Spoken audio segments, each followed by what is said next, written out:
Hello everyone, how are you today? I hope that you are doing fine as of this moment.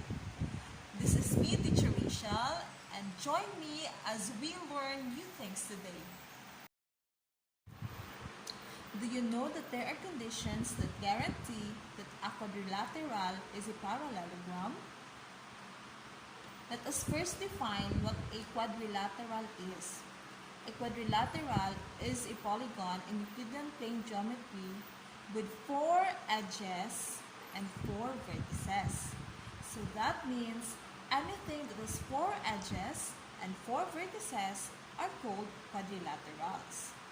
So some of the examples of quadrilateral are the trapezoids, the kite, the square, the rectangle, and any other objects that has 4 edges and 4 vertices.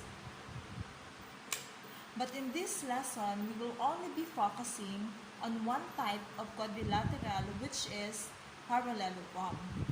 And a parallelogram is a quadrilateral with both pairs of opposite sides parallel. So there are types of parallelogram. We have the square, rectangle, rhombus, rhomboid, and any other types of parallelogram.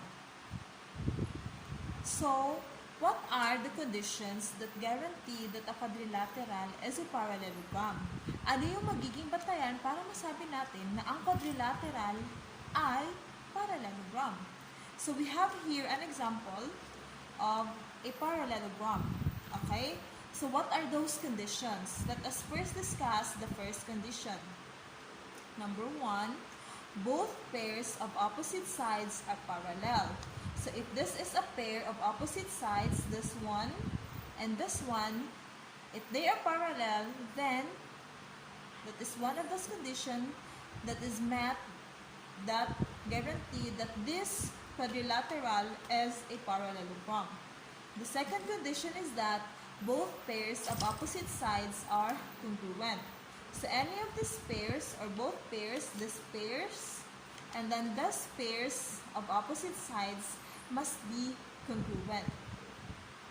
And number 3, both pairs of opposite angles are congruent. So if we have here the opposite angles and also the opposite angles here, they must be congruent for them to meet one of those conditions. And condition number 4 is that the diagonals here must bisect each other. Okay? And condition number 5, a pair of opposite sides are both parallel and congruent. So a pair of opposite sides must be both parallel and they're also congruent. And those are the conditions that would determine that a quadrilateral is a parallelogram. And given our example here, we can say that this is a parallelogram. And that ends our lesson for today. Thank you. Thank you so much for being with me. I hope you have learned something. Stay safe and God bless everyone.